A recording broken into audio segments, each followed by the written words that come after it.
função eclesiástica, liderança eclesiástica na igreja. Então, nós temos muitas pessoas falando sobre feminilidade bíblica no contexto de sociedade e família, pessoas competentes, pessoas capazes, e todos nós somos edificados por mulheres do nosso tempo que vêm trazer a palavra de Deus,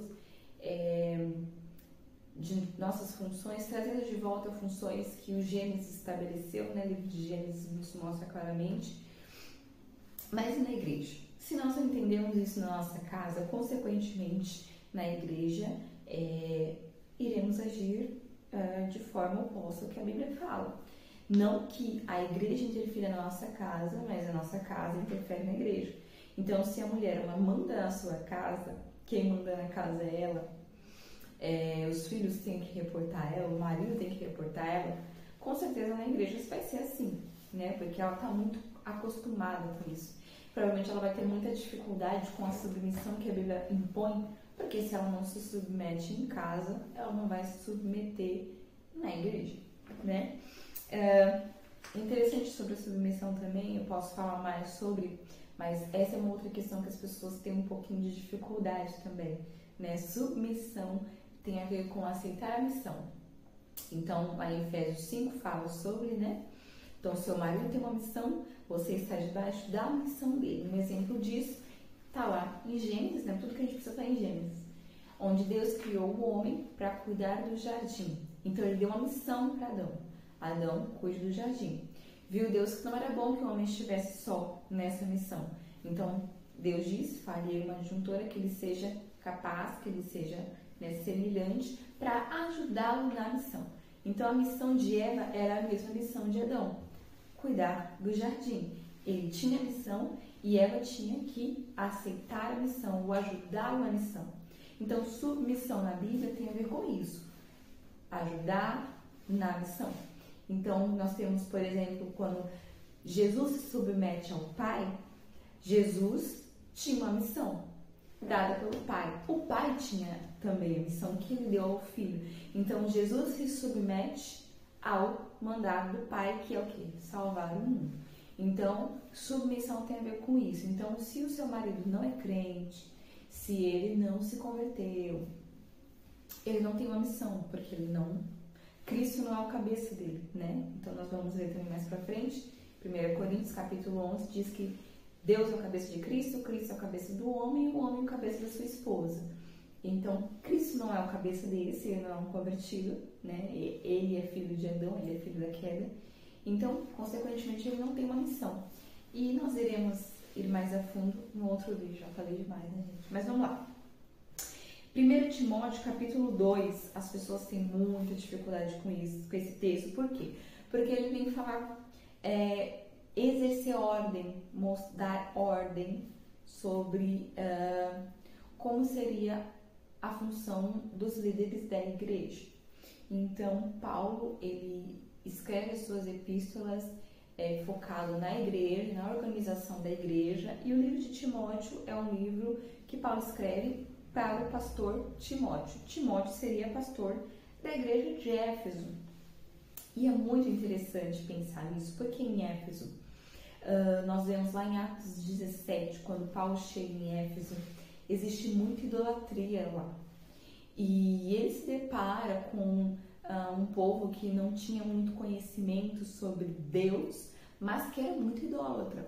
E nós vemos ali Paulo trazendo a palavra de Deus, levando muitos à conversão, mas temos também um povo que era resistente, né? E eles gritavam: salve a grande Diana dos Efésios, salve a deusa Diana dos Efésios, né? Outras traduções tá de outra forma, mas enfim, eles estavam trazendo alusão ao templo deles, a deusa deles, que era um templo pagão, uma deusa pagã, e era muito comum também existir sacerdotisa naquele tempo e naquele templo.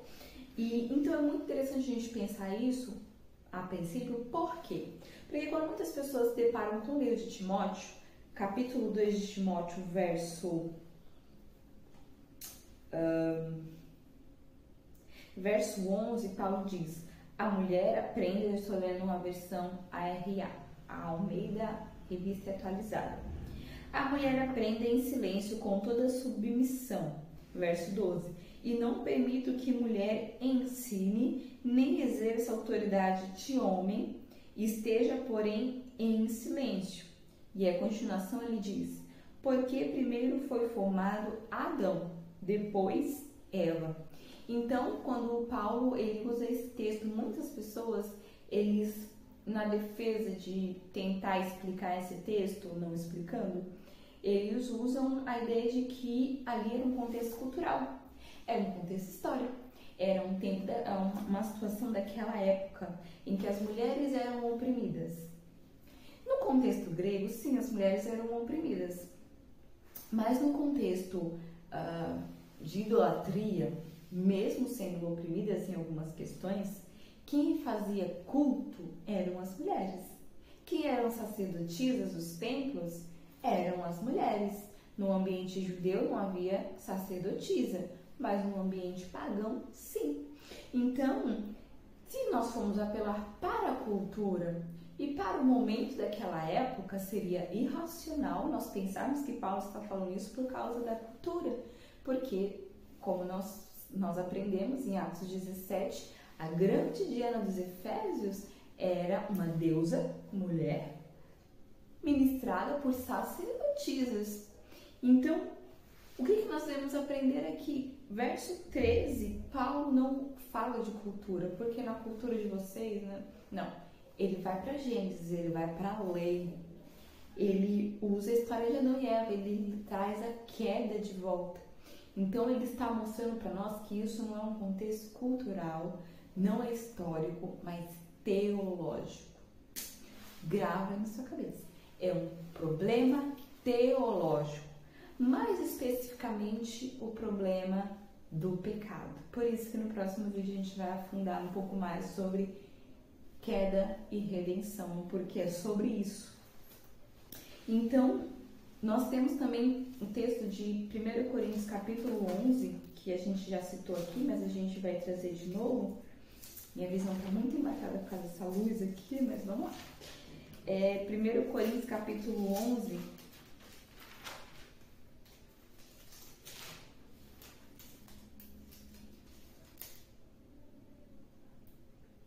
verso 3, Paulo diz, quero entretanto que saibais ser Cristo, o cabeça de todo homem, Deus, é isso? Cristo, cabeça de todo homem, e o homem, o cabeça da mulher. De todas as mulheres? Não, da sua esposa. Porque o contexto aqui era das mulheres que não estavam usando véu na igreja e tudo mais. É para mulher usar véu? Não. Ele está falando aqui no sentido de autoridade, uma mulher que está fora da autoridade do seu marido. Então, aqui o sentido é de casamento, né? Então, o homem é o cabeça da sua esposa, da sua mulher, né? Se você é uma mulher solteira, obviamente, você não tem que se submeter a todos os homens. Por isso, isso é uma questão. Você está disposta a se submeter? Você está disposta a abrir mão de algumas coisas que talvez pessoais suas, em prol da sua família, em prol dos seus filhos? Porque ter família é renunciar. Eu sou casada, tá, gente? Ter família é renunciar às suas vontades. Você está disposta a isso? Não? Então, se case. A Bíblia não ordena que a gente tem que se casar. Né? A Bíblia diz que a gente tem que fugir da imoralidade. Então, se você não puder, se case. Mas, se você não está disposta a isso, não tem problema, não se case. Vive a sua vida de solteira. E Paulo até fala que é até melhor que seja assim, porque você pode se entregar mais para o Senhor. Não tem que se preocupar com as coisas de casado. Mas se você não puder estar sozinha, você precisa entender que você vai ter que abrir mão de algumas coisas. E aqui Paulo diz que o homem é o cabeça da mulher, ele é o líder, ele que mantém, porque Deus é um Deus de ordem. Se todo mundo manda, se todo mundo faz o que quer, qual é a ordem? Nós vemos ali no Gênesis, a Bíblia diz que a terra era sem forma e vazia, havia um caos. E Deus vem trazendo ordem sobre o caos. Então, quando Paulo organiza a igreja, ele está fazendo justamente isso, ordem ao caos. Quando vem a palavra de Deus nas nossas famílias, nós sabemos que Deus está trazendo ordem a nossa família, o caos que pode ser, o pecado pode nos levar a ser. Então, a continuação do texto do capítulo 11, verso 3 de 1 Coríntios é que Deus é o cabeça de Cristo. Então, mais uma vez, aqui não é um contexto cultural. Por quê? Porque Paulo usa a Trindade. Paulo diz que existe uma ordem. Cristo faz o que quer? Não, ele tem que se submeter ao Pai. Nós vemos isso nos evangelhos. O tempo todo, Cristo se submetendo ao Pai. Então, Deus é o cabeça de Cristo. Cristo é o cabeça de todo homem. Todo homem é o cabeça da sua respectiva esposa. Usando a Trindade como o seu argumento. Então, é um problema teológico. O problema de nós, muitas vezes, é sairmos daquilo que Deus estabeleceu para nós. Não é cultural, não é histórico, é teológico. E esse vídeo é uma introdução a uma série de vídeos que eu quero trazer aqui pra gente entender a necessidade do nosso tempo. E se você tem dificuldade com esses textos, obviamente, há duas coisas podem estar acontecendo. Três coisas podem estar acontecendo. Primeiro, você não entendeu direito. Pode ser que você não tenha entendido direito, como eu disse, por exemplo, da submissão. Algumas mulheres têm dificuldade com a palavra submissão porque elas acham que submissão é aceitar tudo.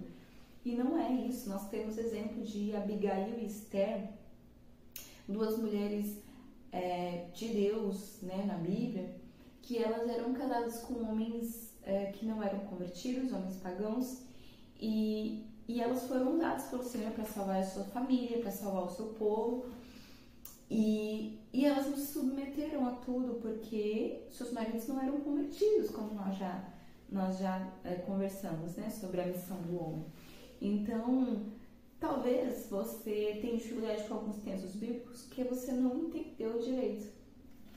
Uma outra coisa que pode acontecer também é que talvez, e esse é o mais sério, talvez você não seja convertido. Isso é o mais sério. Porque tudo que nós fazemos é por fé. Então, alguém que não foi convertido, não foi tocado pelo Senhor ainda, ele não crê que realmente o que Deus falou é bom. Ele realmente, aquele que criou as nossas vidas, aquele que nos conhece, como diz a palavra de Deus, aquele que conhece a nossa estrutura e sabe que nós somos pó, talvez a pessoa não experimentou dessa bondade. Talvez ela ainda não se converteu. E em terceiro lugar, é justamente, trazendo meio redundante, talvez você ainda não experimentou da bondade de Deus. Talvez você já é convertido, mas você ainda não experimentou da bondade de Deus. A palavra de Deus diz: provai e vede que o Senhor é bom. Então ele quer ser posto à prova. Ele quer sim que você experimente dele, né? Porque alguém que é posto à prova é alguém que se garante. Então, me põe à prova. E se eu lembrar, eu vou deixar aqui a referência, mas existe um texto que diz: provai e vede que o Senhor é bom. Serei exaltado entre as nações, serei exaltado em toda a terra. Então, talvez você ainda não experimentou da bondade de Deus. Então, você duvida. Então, você titubeia. E isso é muito trágico, porque um Deus que pôs a mesa para nós desfrutarmos dele o tempo todo, ele quer que nós experimentemos a sua bondade e confiemos que aquilo que ele disse é bom. E no próximo vídeo nós estaremos falando um pouco mais sobre a queda, e uma frase que define o nosso tempo, a nossa cultura, a nossa sociedade, é aquela frase que a serpente disse. Quando ela coloca Eva à prova, ela faz Eva ter dúvida de Deus. Ela diz: foi assim que Deus disse? Gênesis capítulo 2, se não me engano. E a gente vai falar um pouco mais sobre depois. Então, a serpente faz ela duvidar do que Deus disse. Eles estavam ali no jardim, desfrutando de total comunhão com Deus. Mas a serpente fala: foi assim que Deus disse? Então, ela faz ela duvidar daquilo que Deus falou. E isso é muito triste, mas ele é atual. Ele ainda funciona para os nossos dias. A palavra de Deus é eterna e nós estamos rodeados da serpente na nossa cultura, na nossa sociedade, nos fazendo o tempo todo duvidar do que Deus diz. Mas, graças a Deus por Jesus Cristo, nosso Senhor, que nos deu o seu Espírito, que testifica com o nosso Espírito aquilo que é verdadeiro, aquilo que é fiel. E nós podemos olhar para a nossa cultura, para a nossa sociedade, para o pecado e dizer, sim, foi assim que Deus disse. E confiar naquilo que Deus disse como, não apenas na verdade absoluta, mas como a mesma palavra que criou os mundos, essa palavra poderosa que nos santifica e nos faz mais parecidos com Jesus. Então, no próximo vídeo a gente vai falar um pouco mais sobre queda. E se esse vídeo chegar a alcançar as pessoas que Deus quer, pode colocar aqui o seu comentário, as suas dúvidas. Se eu puder, irei responder. Se eu não conseguir, perguntarei para o meu pastor. Mas, a princípio, é isso. Então, é isso que estava no meu coração. Deus abençoe a sua vida e até a próxima.